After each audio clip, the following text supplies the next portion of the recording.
Hello everyone and welcome to Mr. Opfer's presentation on organizational objectives. My name is Amelie and I'm going to narrate this presentation instead of Mr. Opfer, who, unfortunately, lost his voice. We're going to start off by looking at the importance of objectives in managing an organization. This is the first learning objective we're going to cover in this unit. So, why are objectives essential for managing a business? Although you probably already found an answer for yourself. Or didn't you? I'm not going to tell you just yet.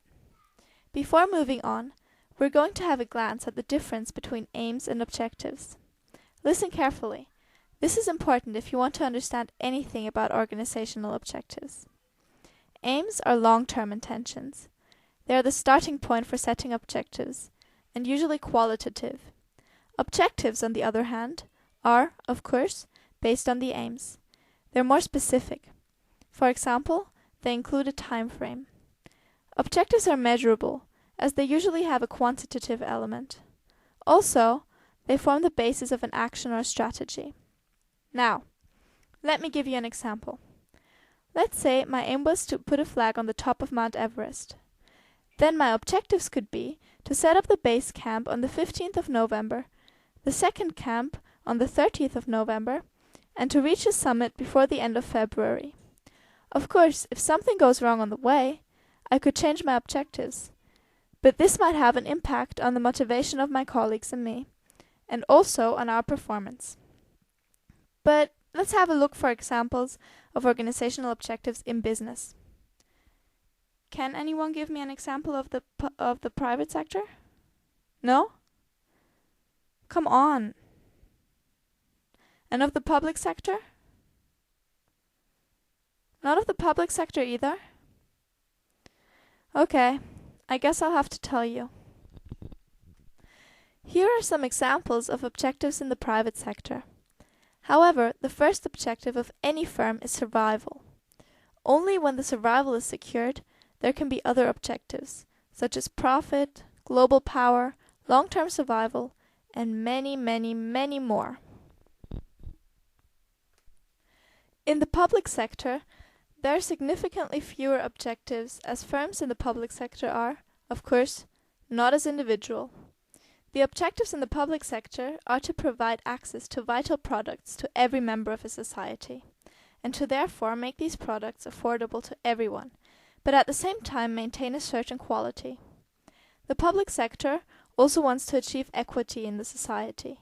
Everyone should have access to vital services. Now, back to our original question. Why are objectives important in managing an organization? Well, first of all, because they make it easier to make decisions and find a strategy. If you know where you're heading, it's easier to find a way to get there.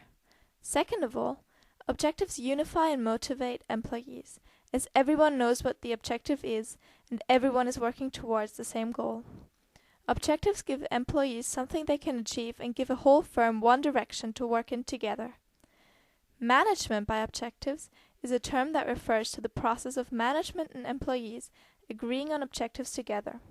This ensures that everyone understands them and feels that they can be achieved.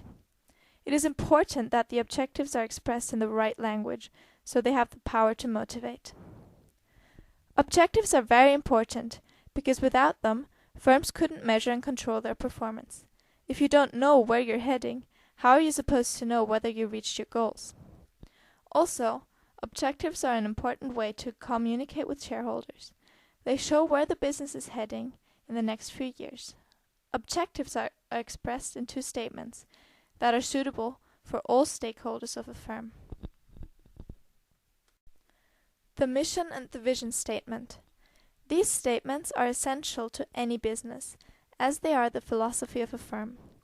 The next learning objectives we're going to cover are: explain the purpose of mission and vision statements, and analyze the role of mission and vision statements in an organization. As you can see, Mr. Opfer put the topic of aims into his presentation twice. I guess he did that on purpose, to stress their importance and also their importance for mission and vision statement. So, once again, Aims are long-term intentions, the starting point for setting objectives, and they're usually qualitative. But let's move on to some stuff we haven't heard yet. What is the mission statement? The mission statement defines an organization's purpose and its primary objectives. It is published to motivate everybody in a business, so there has to be a target that each reader can relate to. This means that there has to be a clear statement of direction, and the mission statement needs to have immediate relevance. The mission statement details the aims and values of a firm, broadly states the underlying purpose, guides individual behavior, and informs the investors of the business's aim and vision. The vision statement has a similar purpose as the mission statement, but it tends to focus more on the long-term aspects. It looks at where the business wants to be in the future, and it usually includes a quantifiable aim. Thanks to these statements, everyone involved with the firm knows what the objectives are. The statements motivate employees and inform other stakeholders. We're now moving on to the last learning objective of this unit. Distinguish between objectives, strategies, and tactics, and discuss how these interrelate. I hope that you have understood by now what objectives are. They're specific, measurable results a firm wants to achieve in order to get what it wants. Strategies are actions that help an organization to meet its objectives. Tactics are how a firm will achieve the strategic aim. They're short-term decisions that concern the next 6 months to a year. Tactical objectives are derived from a firm's strategy. This diagram illustrates what aims, objectives, strategies, and tactics are and how they interrelate. First, an organization needs an aim. It needs to know what it wants. This aim then leads to objectives. These are the checkpoints when achieving the aim. In order to get what it wants, a firm needs objectives. Strategies are then built to help meet the objectives, and tactics are decided on to help achieve the firm's strategy.